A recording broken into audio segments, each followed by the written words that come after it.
Uh, you can introduce ma'am. Meanwhile, I'll help her with the video. Okay, are we live? Can I start? Yeah, we are live. Okay, thank you so much, Seema. Good afternoon, all once again. A zealous teacher of biology for almost 2.5 decades, a principal of Delhi Public School, Bangalore North. She has taught across grades in government and public schools, India and the UK. She has won many accolades, including the Fulbright Distinguished Award in Teaching in the year 2014, CBSE National Award for Mentor Principals 2012, and the Broad Outlook Learner Teacher Award, National Award in the year 2008. A voracious reader, she enjoys reading and sharing stories. Traveling to different corners of the world has enriched her knowledge and understanding. She is a firm believer of inclusion and believes that diversity enriches the world.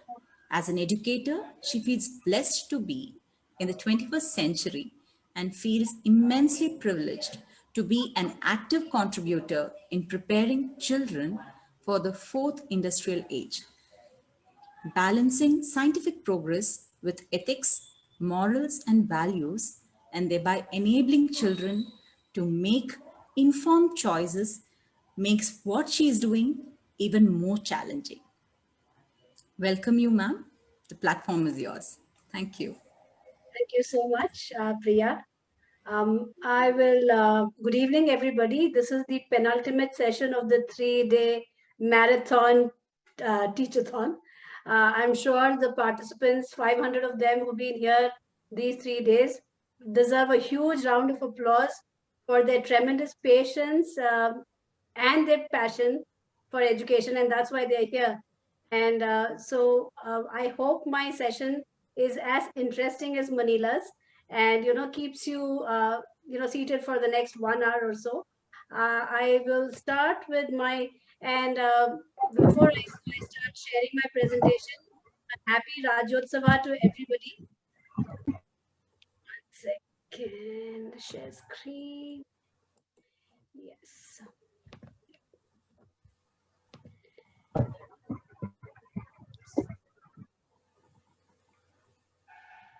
Just give me a moment.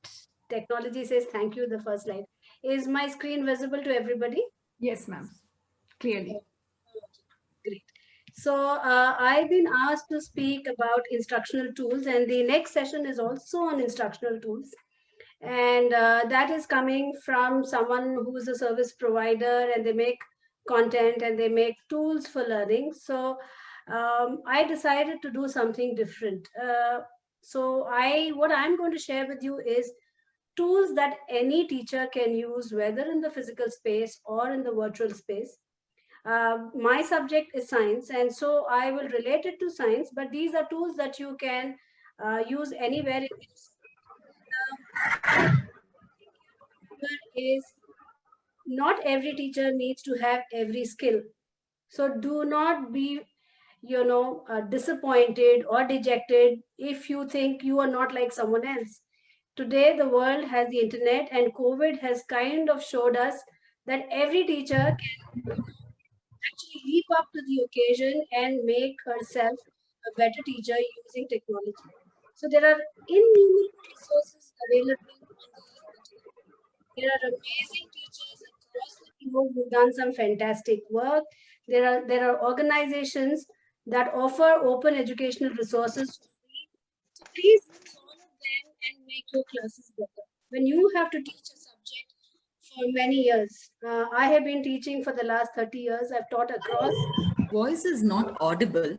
Is that better now? Is my voice better now?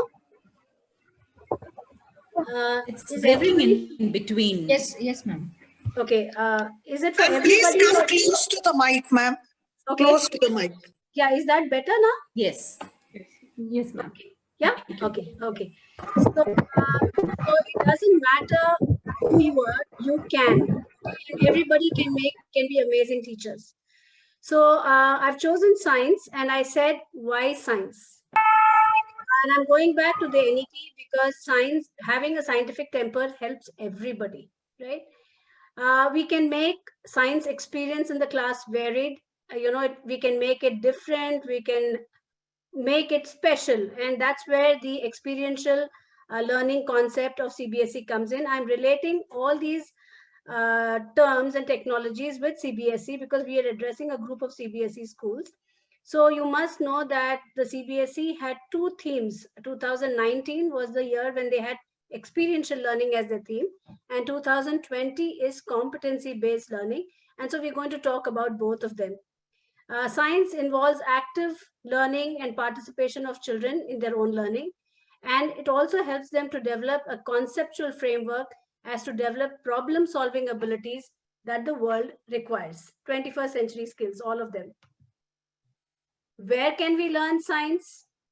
Just about everywhere. Everywhere. Starting in kindergarten and early primary, from me and my surroundings, to the school, to the community, literally everywhere. And therefore, science is essential for everyone. Who benefits from learning science? Just about everybody. Not just about everybody. Everybody learns from science. When does one learn science? From the time you're born, from the time you start perceiving the stimulus that the environment provides you, to the day that is your last day on earth, every day. And so you are a lifelong learner, which is also one of the key concepts of the NEP 2020. Please forgive the I and missing in the learning. How do we learn science? We learn science physically, and today we are learning science virtually. What are the kinds of topics that we address in science? We see actual, that is those that you can feel, experience, that your five senses can tell you about. To those that are abstract, that you cannot see. You cannot see inside the atom. You cannot see the magnificent universe. Both are beyond you, the tiniest and the largest. But then there is abstract thing, there is visualization that science allows you to do. Progression, science says everything moves from simple to complex, and the most complex things can be broken down into smaller components that are simple. And I think the beauty of a science teacher is to make the most complex things simple. And that's where tools come into the picture. This is a very interesting report that you can see. You can go and Google it. It's called Analysis 2020. And it talks about the top 100 tools in 2020.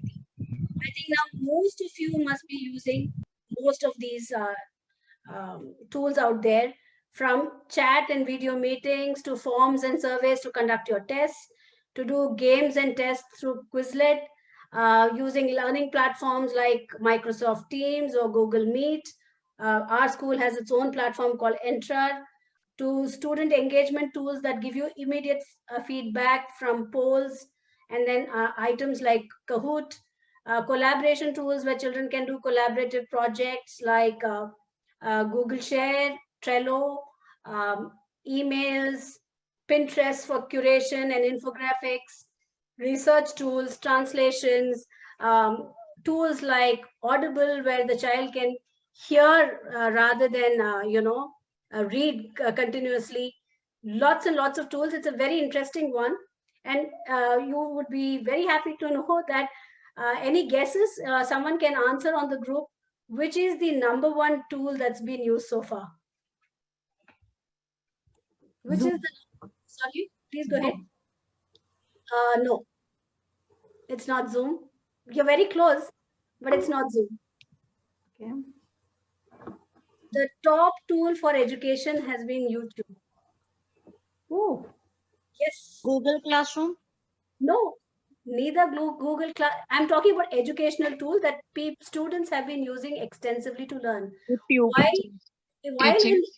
While in synchronous classrooms, where a kind of a regular classroom has been mimicked on a virtual platform. Google Classrooms and Microsoft Teams have been very successful. But if you allow for learning for a child individually or in groups, YouTube is number one. YouTube. Yeah, YouTube is number one. And children tell me amazing things. There are children who told me we run a school for the economically weaker section, and there the children tell me some of the most amazing classes happen in YouTube because the child has the freedom to choose the teacher and the language.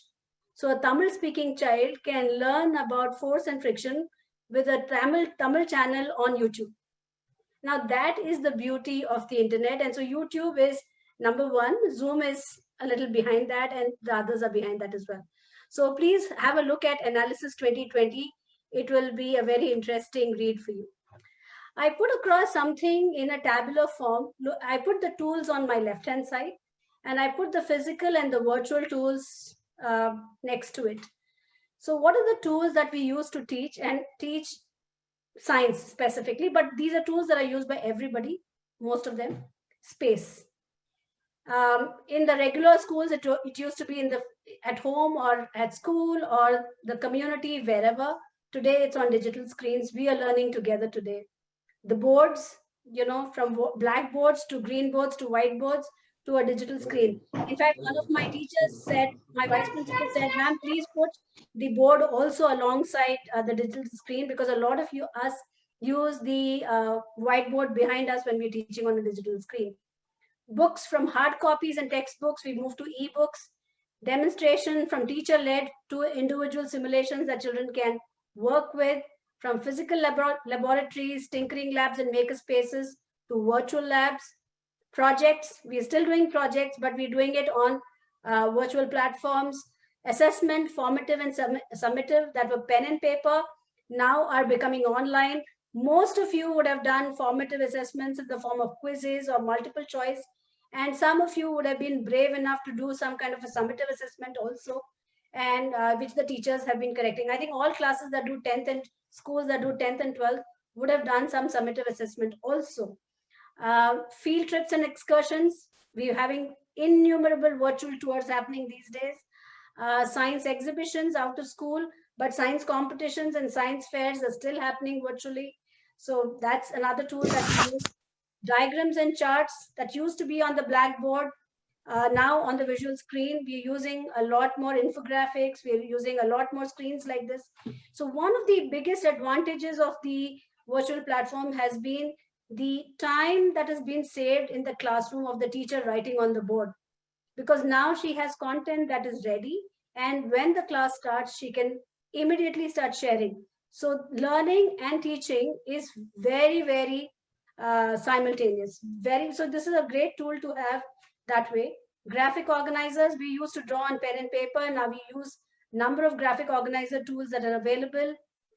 Songs, music, art, and humor. And this is something that I'm going to give you with examples, that you can teach K through 12 science with all of these. And the CBSE is talking about art integration into learning.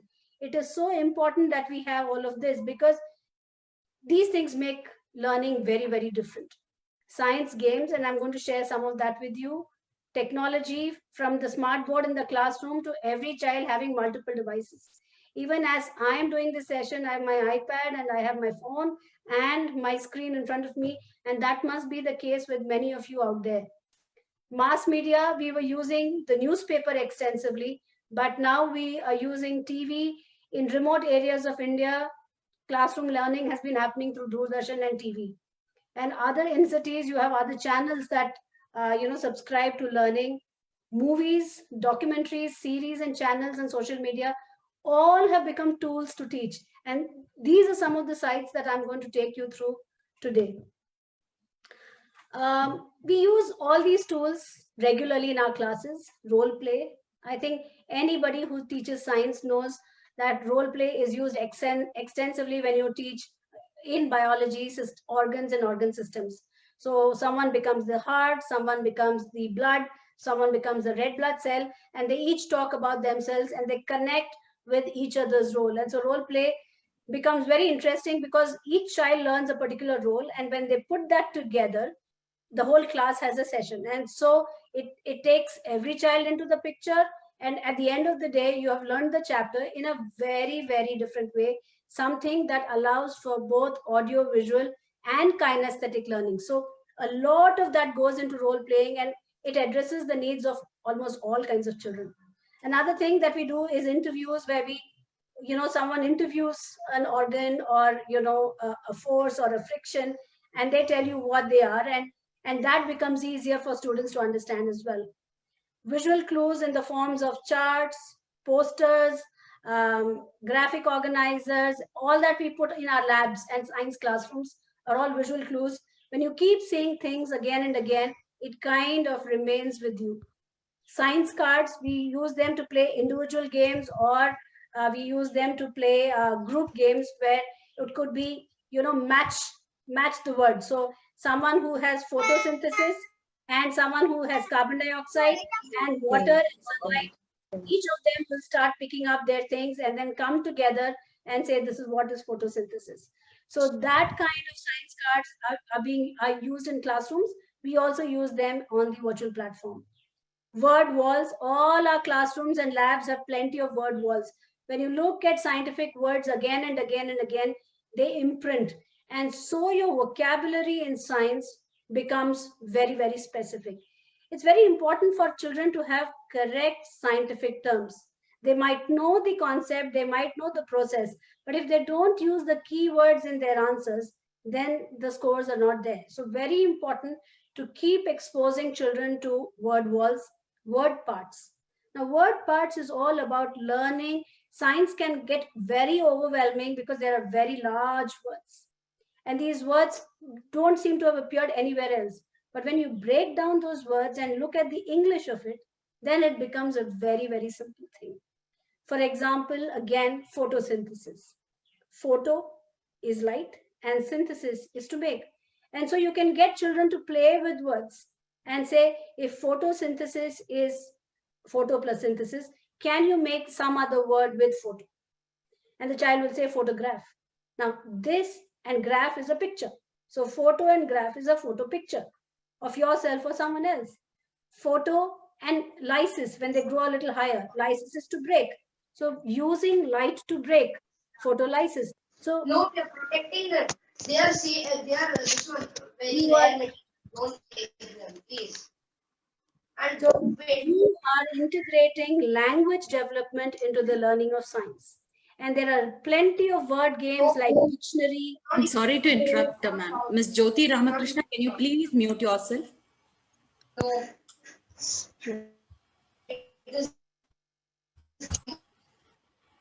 So you could use a lot of word games like bingo, Pictionary, hangman to develop scientific word and to develop the understanding of such words. Now, word clouds is, there are plenty of software apps that are available where you can put a bundle of, paragraphs from a science textbook. Suppose you're teaching, I had that graph, I will show that again. So I picked up a paragraph on instructional tools in science, and I just inserted it into that word cloud app, and it came out with a word cloud. And that is the beauty of, word clouds. And word clouds will give, it can turn into a poster, it can be the welcoming of the new chapter. You can do many, many things with it, but it's always a ready reckoner of words that will come through in this chapter in a very informal way, not in an organized flow kind of way, but just the words there. Graphic organizers is the backbone of teaching science. So whether you do mind maps or you do concept maps, whether you do flow charts, whether you do organizational charts, whether you put compare and contrast, differentiate, a fishbone, amazing graphic organizers that tell you how things go around. What are the processes, a cyclical process. So graphic organizers are a tool that you can use at the beginning of the lesson or at the end of the lesson. In between the lesson, you can use it anywhere to understand. And one of my favorite examples is this, and please note it down and let me know after the session on an email or something how you did it. Choose any scientist and pick up their book, right? Read it. So generally a book would be, at the minimum, it would be about 50 pages. At the maximum, it can go anywhere. And an example that I use in the class is Thomas Alva Edison, because kids relate to him a lot. Once they've read the book, make a graphic organizer in the class in the form of a mind map. Get all the children to contribute. Your Thomas Alva Edison's book will be condensed to one page of a mind map. Now that is how brilliant a tool a mind map is. When you finish a chapter, end the chapter with a mind map so that on one page or on one double page, the kids have all the keywords put together, and they also have the connections that the words have with one another, and that will remain in their head because that's a visual graphic. It will stay. And so when the question comes up anywhere in their examinations, they can just connect to the mind map and come back to whatever question that's been asked about it. Field trips, science clubs, science at home. A lot of kids these days, and I know in most schools, many of you are doing this. When you're doing physical change and chemical change, you tell the children, get into your kitchen and today help your mother to cook. And so when the atta becomes the dough and the dough becomes the roti, it's completely changed. You cannot come back. And therefore something happened when we cooked it, it turned into a chemical reaction, and that was the end of it. So chemical reactions don't come back, and physical, only the change takes place. So a lot of learning can happen at home, and this pandemic has provided that potential. Science kits, we've all used science kits in the houses, in the schools, and they really work because every child can work. Building our own model, peer-to-peer teaching. Again, something that has phenomenal effect, because children understand the gaps that other children have. And so it's easier for them to connect and to help others out. So whether it's a peer-to-peer session, you call it, or a buddy system, putting an exceptionally able child with a child who's struggling, these are methods that allow for science learning to happen better. Multimedia approach through and projects. We were doing interdisciplinary, we're using ICT. Now we're using ICT in a big way. So ICT enabled classrooms, flipped classrooms, getting the children to see videos earlier, and then making the classroom session a more interactive one. Video clips from YouTube, TED Talks, TED-Ed, the world is ours, right? So now I'm going to go back to very, very interesting and things that should be on every teacher's hands. And these are resources. I'm going to share this presentation back with Sahodhya and IIEM. So please don't write anything. Everything will come to you. But these are some of the things that every teacher should have. On hands-on learning, there is Arvind Gupta, who has a website called arvindguptatoys.com. And these are the kinds of things that you can make with absolutely non-cost items, things that are at home or are at minimal cost, using rubber bands, matchsticks, matchboxes, small things, but things that can teach the concept of science. So I'm going to share the YouTube link here, which means I'll have to go off this thing and start sharing again. So please bear with me.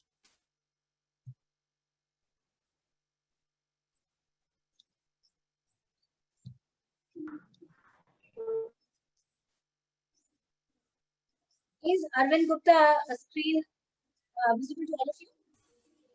No, ma'am, it's not audible. Priya, can you see the video? Yes, ma'am, I can see the video, but I cannot hear. Okay. Okay, so I'll just stop the video. Okay. Just seeing that is okay because. Okay.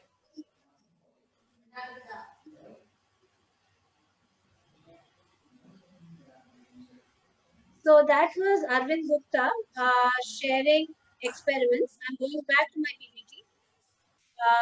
So Arvind Gupta is an amazing resource for hands-on activities.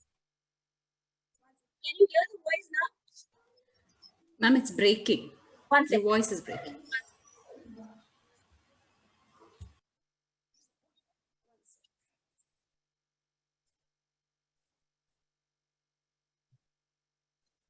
Okay.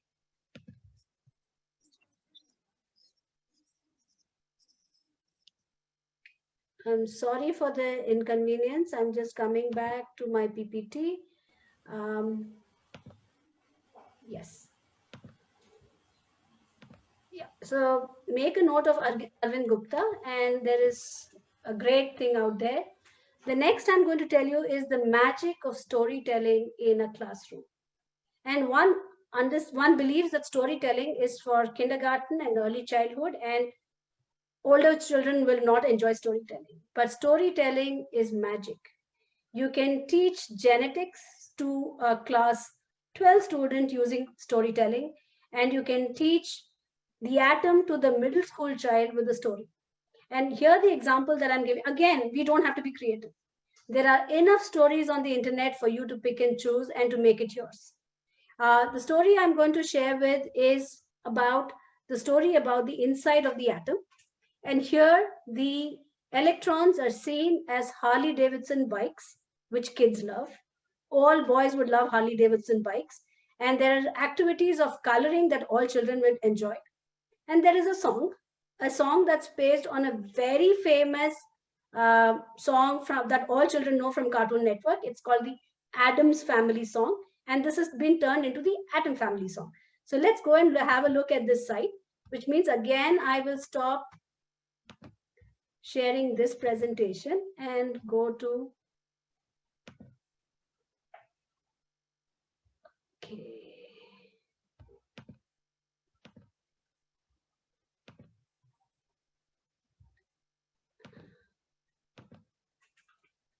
It'll just take a few minutes for it to load.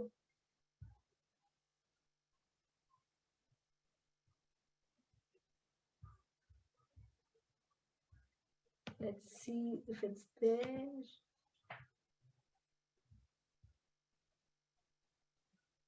Okay, there seems to be a trouble out there, but we'll come back later. If I have the time, I'll come back to that and show you the Atom Family song. But it's a great, great tool and you'll enjoy it.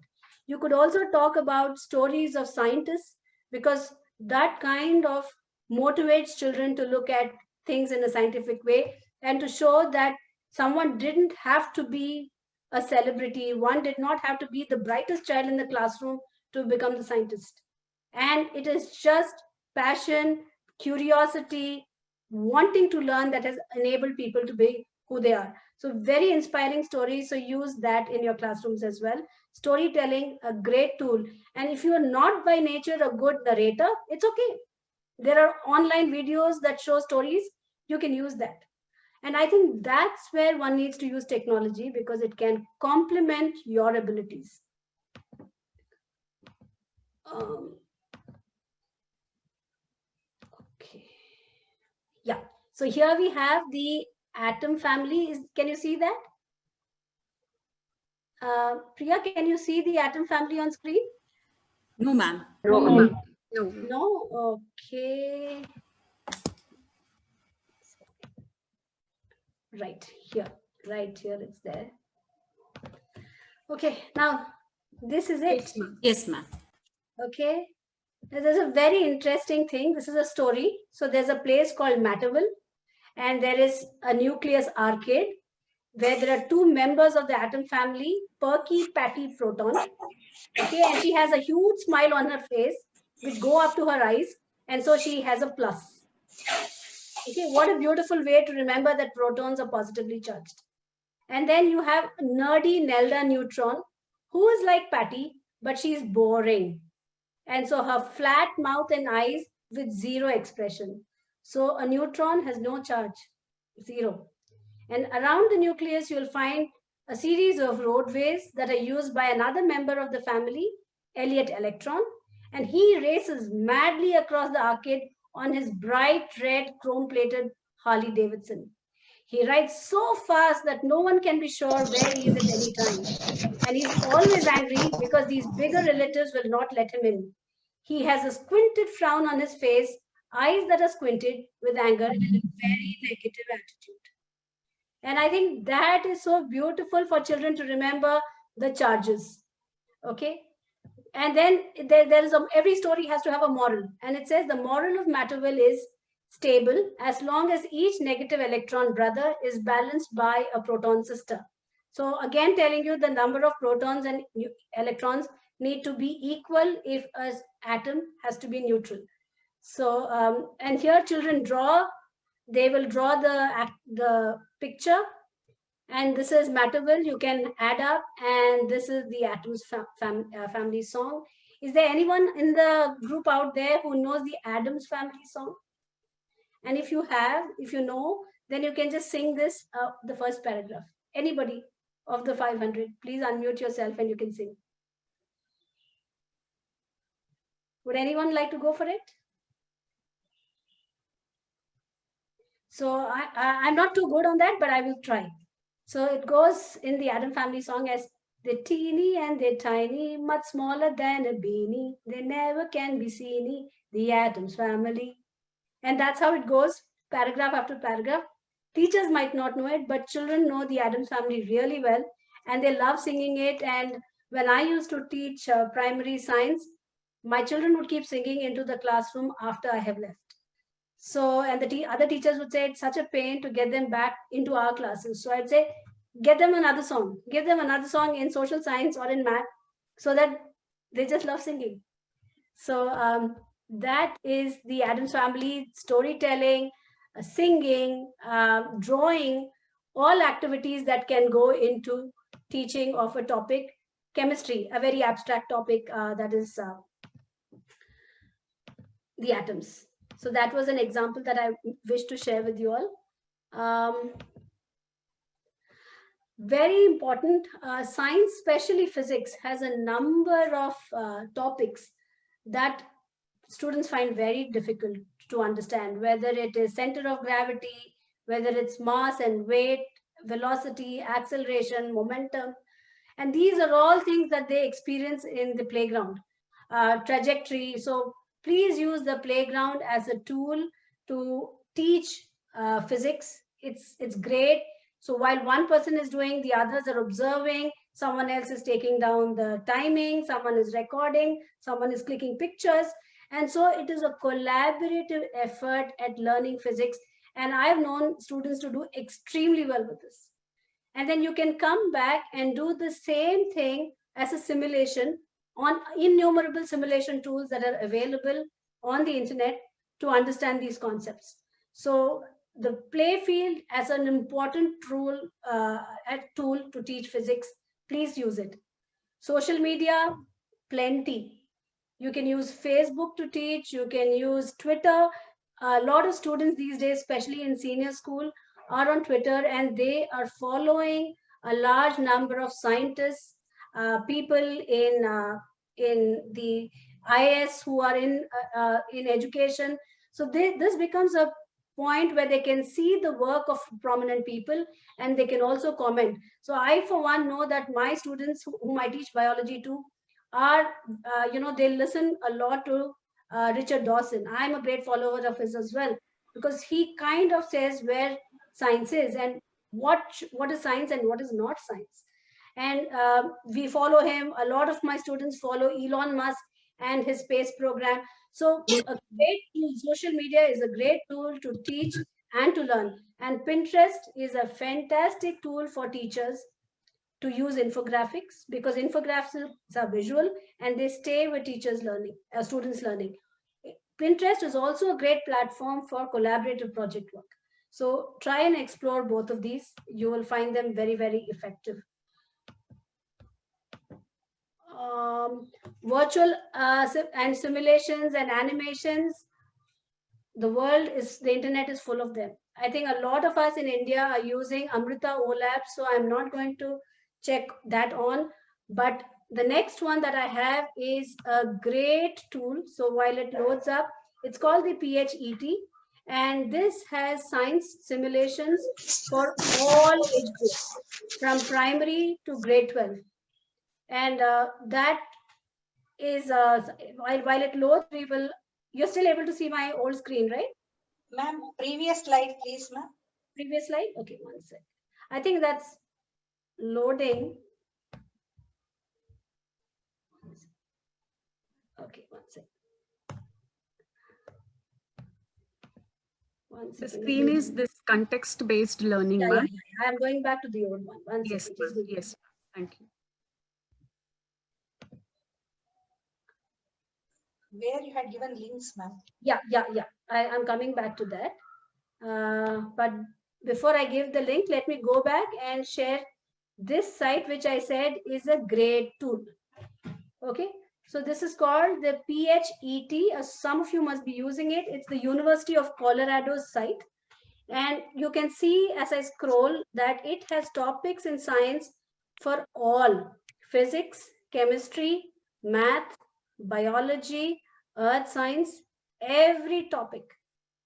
And if you are going to use one of them, it will, you can go and play. I'll try and see if I can do this with you. I'll just show because I don't have the time. But this is an activity. It's an interactive simulation. So you can share, you can do it in the classroom with the students on your screen, and then you can also, give them the chance to do it at home. So if this loads, great. Yeah, it's loading. So this is energy and its forms, and so one energy converting into another. So here there are energy symbols you can see. It shows in E, and let's link that up. So if you can see, there are different colors of energy here, and there are link heaters. So let's do that.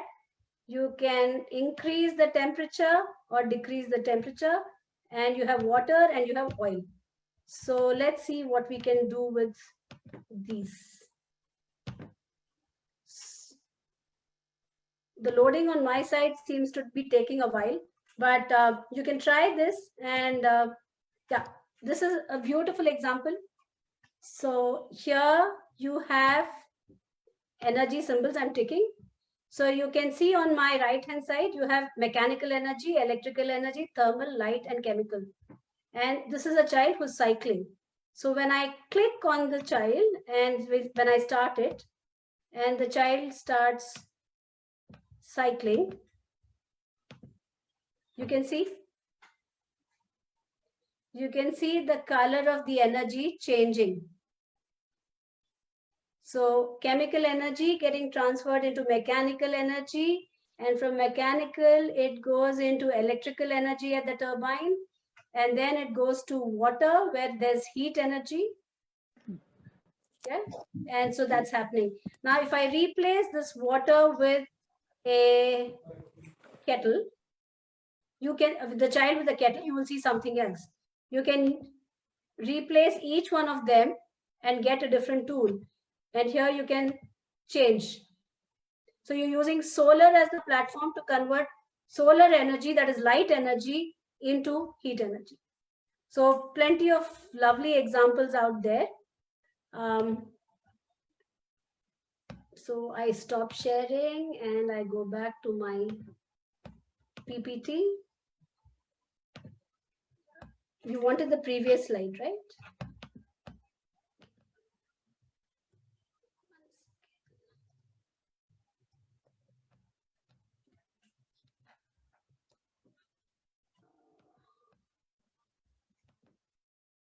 I'm sorry, it seems to be moving to the next slides and not to the previous ones.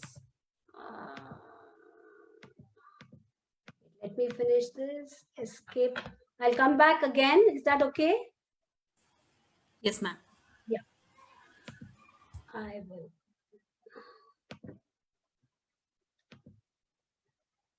I will open the PPT once again for all of you.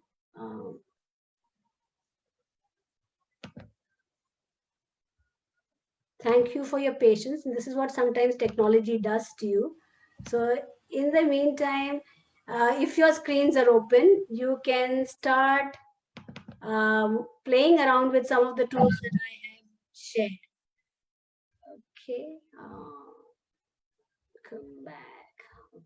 Okay, close. In the meantime, if anybody has a question, you can shoot it out to me.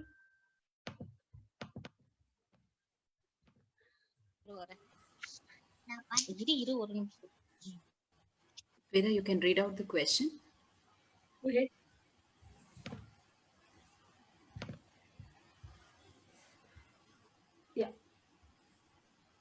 this is an example of a word tool. So transition slideshow from, Ma'am, I can't. sorry. Okay, we are at context based. Okay. Are people able to see my slide now? Yes, ma'am. It's You on the are? slide that says No, ma'am. context-based learning. Super, super. So Yeah. I'll put it on from current slide.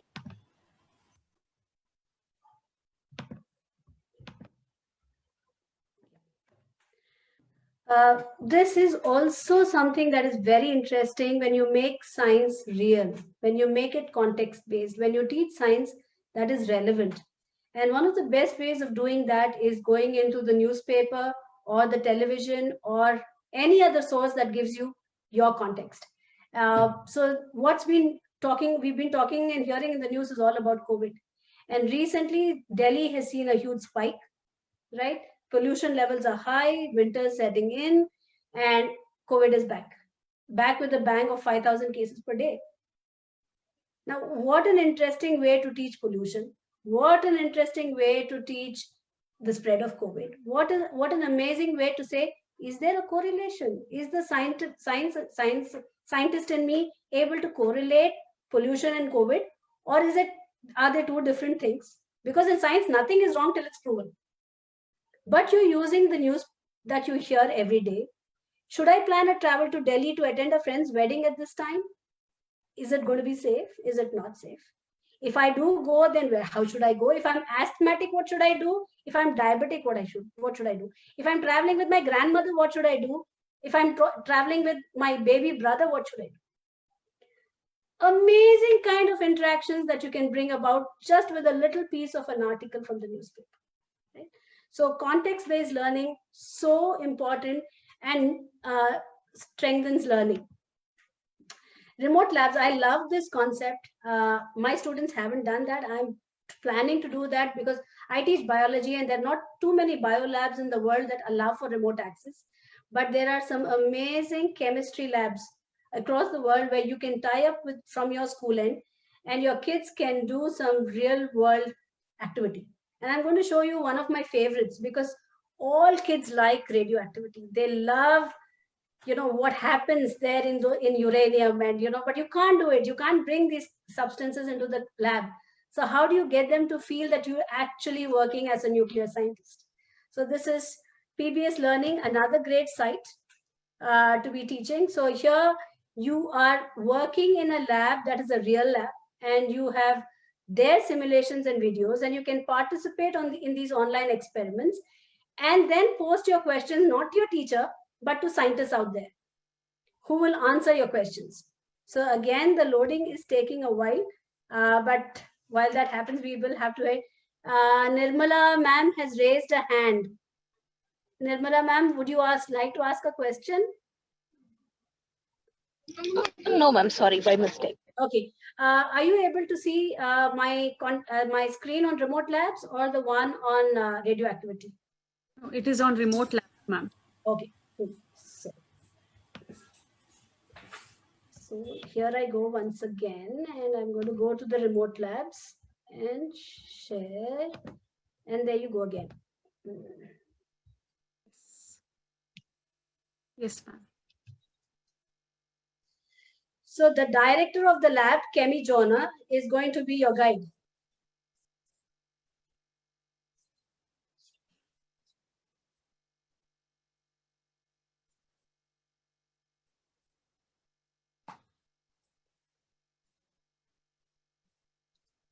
So there's a lot that you're happening here. So I'm not going to sit here and get you to see, but please try this out. On your left-hand side, you can see share it to your Google Classroom. You can assign or share a project. You can have supporting material that is available in the form of worksheets or reading material. And then you can always tag it. You can download it and play it. You can do it as a live class. You can do as much as you want. Play around with it. It's magical. I don't teach chemistry, but I love this site. So I'm coming back to my presentation. Before I do that, let me Yes. Okay, there I go back. And I hope I'm not, boring the participants. It's just that I wanted to bring all the things that I have loved using in my classrooms to the participants out here in as short a form as possible. These are other labs, and when you get the PPT, you can go around and play around and get your children to practice that as well. Okay, can you see the screen now? Yes, ma'am. Okay. It's books and research books. Absolutely. Bring reading into the classroom. Bring reading other than the textbook into the classroom. The children don't need you to read the textbook, right? They have it in their hands. They have it at home. They have innumerable things. Every teacher after my session should go and buy either an ebook or a hard copy of this book called A Short History of Nearly Everything by Bill Bryson. It has a primary school pictorial book, and it has another book for senior school children and college students. He tells you a story from the beginning of the universe to the future of mankind. Every single topic that you teach in physics, chemistry, biology is handled there, and it has stories. It has stories of scientists, it has stories of lay people, it has the imagination. Now, if I teach an abstract concept like an atom and I say you keep breaking things smaller and smaller and smaller and smaller, and the largest single unit is the atom. Now, how does the child visualize how small is that atom? It's so difficult. But if you were to tell the child, close your eyes and imagine your football ground, every child knows how big the football ground is. And then you say that in the center of the football ground, there's a little pea. And that pea is the nucleus. And if that nucleus is so small, it is so dense, then imagine the vastness, the emptiness of the atom. That is how empty an atom is. That therefore, when you do a science experiment and you bombard the atom with alpha particles, most of them will go through because the atom is empty. Now, what a beautiful way. And I wouldn't have ever known this if I had not read the book. So there's so many beautiful things. So please do buy A Short History of Nearly Everything by Bill Bryson. It will change the teacher in you. There are a lot of research books that you can use to teach, because you need your children to develop a scientific mindset, scientific investigation, scientific reporting, scientific documentation, analysis. These give you a lot of links on that. I'm not going into that in detail. Bring movies into your classroom.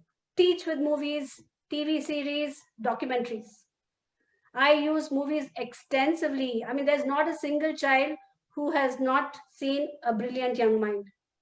One of my favorite movies when you start teaching middle school science is October Sky. And I'm just mentioning that because every teacher in middle school should show her children this movie. It's about a group of 4 boys who don't seem to be doing very well in class and whose parents are exasperated with them, but they develop a rocket. And they're up to mischief. Then this is what all kids are up to. They're up to mischief all the time. And everybody was exasperated with them, but the only person who believed in them was the teacher. And she gave them the opportunity of channelizing their naughty traits into experimentation in science. And this is what a science teacher can do. So use that magic wand, watch movies together, and make a different classroom. So these are some of the movies that I use a lot.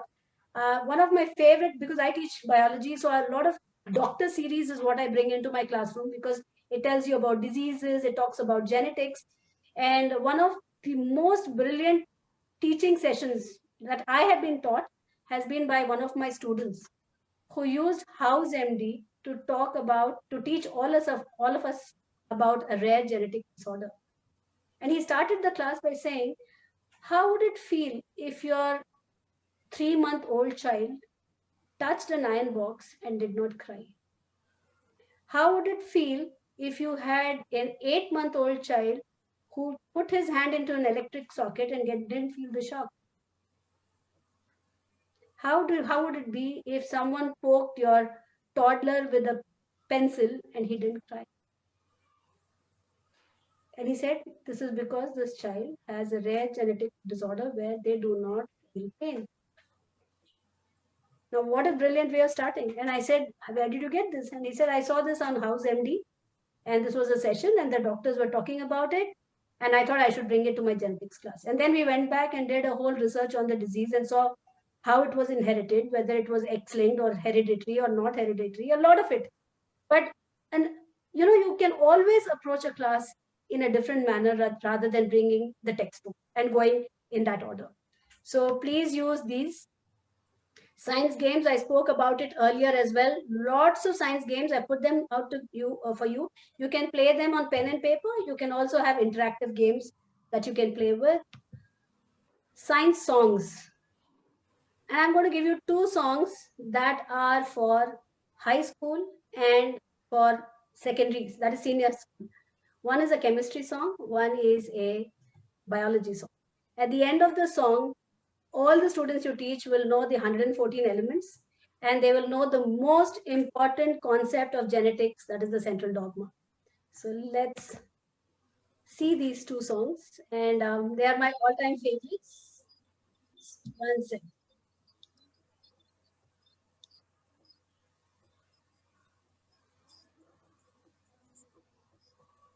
You can't see it, right? No, ma'am. Actually, screen sharing is stopped.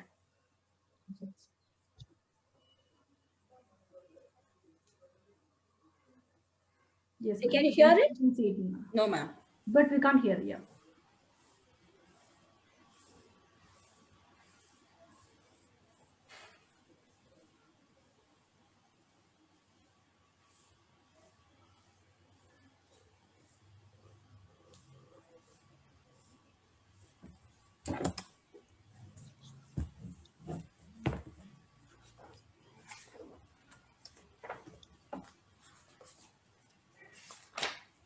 So I'm stopping that video, but an amazing tool for your students to, learn from and learn all the 14 elements.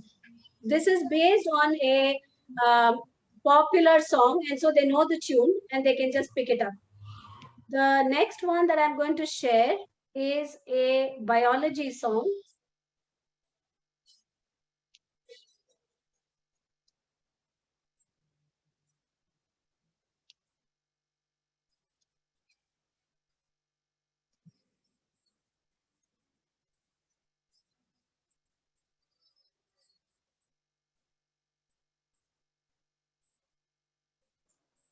Ma'am, enable audio, ma'am. Audio is not clear, right? I probably, yeah, it's okay. You can play it for yourselves, but you can see it's a song and it's put the entire thing on. I'm unable to, 1 second. It's at highest volume, but I leave that at that point to say you can go back to these links and even while I'm talking, if you have another device, please click on that and get into that and see what those sites are about. Coming back to my presentation, science songs, enjoy them. Mobile apps, plenty. Whether you want to see a leaf and say to which plant it belongs, scan the leaf and then go to the tool. It will tell you which leaf it is. If you want to look at the night sky, put your location on. It will tell you what is over your head, what is to the left, what is to the right. What an amazing way to teach children about stars. And every kid is fascinated about stars. Google has plenty, Google Earth, from zooming down to your home in the map. It's such a great tool for children to play with, saying this is where I am, this is my location, and this is what is all around me, and a satellite somewhere else is sending me those pictures. And I can go and see my cousin who lives in the United States just by putting his PIN code. And Google Earth will take me there and show me what his surroundings are. I will know which is the nearest coffee day around, not coffee day, barista in the United States next to his house. So, get kids to use all of this. Science 360, Global Observer, fantastic tools that are there on the mobile that children can use to learn with. My last slide is make science fun. Bring humor into the class. Laugh with your kids. Science doesn't have to be taught by a stern teacher who's got a negative electron kind of a smile. You need a teacher who grins like a cat, whose smile goes up to her ears and can make fun out of everything. I remember long ago when I went to school, my biology teacher said, biology is the only subject where multiplication means division. Right? And it has never gone out of my mind. Right? And so, make jokes, find jokes, put it together, make children to make cartoons, laugh about it, laugh about the class, laugh about the concepts. It's amazing. You can have so much fun while teaching science. So enjoy all of that. And my presentation is up. So should any one of you have questions, please.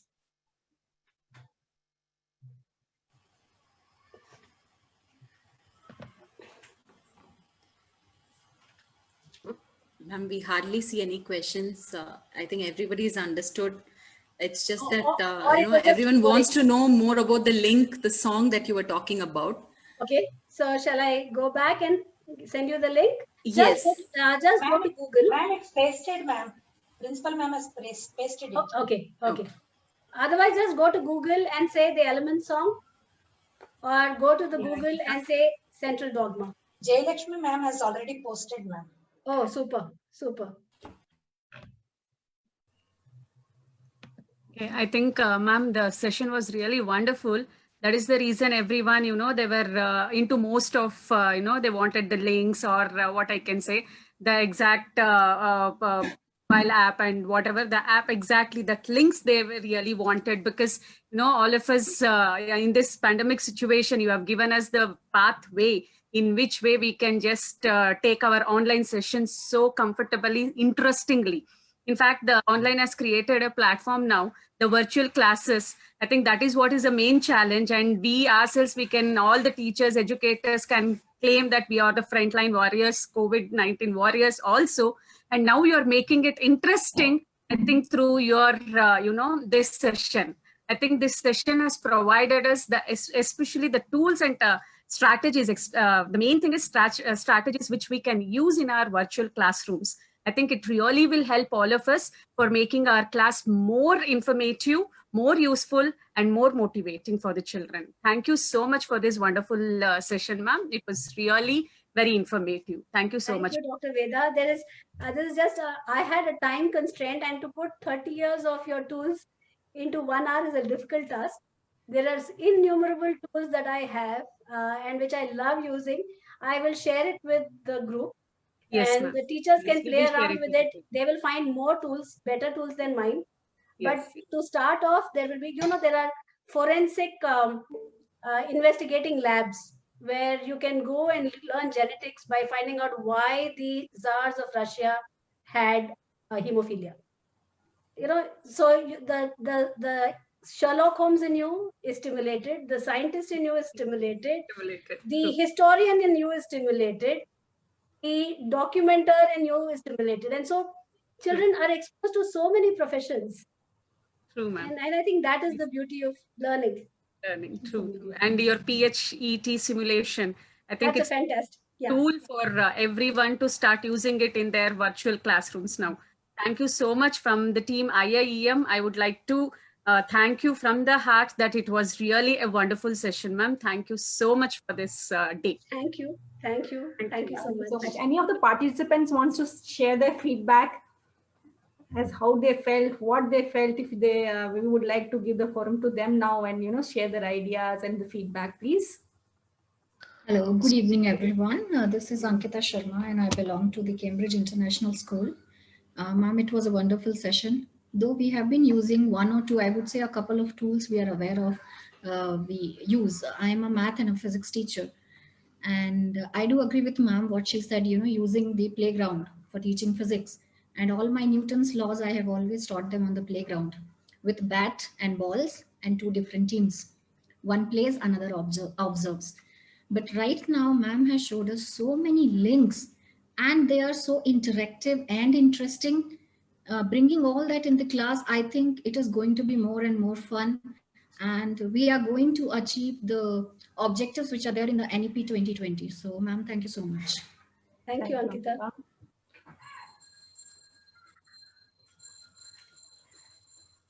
I think the bell is going off to say that the next session is due. So Yes, ma'am. Thank you so much, ma'am. Thank you, Thank ma'am. you. Wonderful having you here. Wonderful session. Thank you. Thank you, Manju ma'am. This is Sharmila Soman from Chennai. I think you'll remember me. Yes, of course, Principal Miss AKG, Shelly. Yeah. Principal AKG Public School. My subject is English, but you took me through, bio so very well that I wish I want to be your student. Oh, that's so beautiful. You're welcome anytime, ma'am. Now that the classes are online, just Yeah. Yes, yes, it's wonderful. And I must congratulate IIEM team. And I've been here for 3 days now, and they've done a wonderful job. Wonderful job to get such excellent speakers and really nice. And Manju, your session was amazing, amazing. Thank you so much. Thank you. Thank you, Sharmila ma'am. Thank you.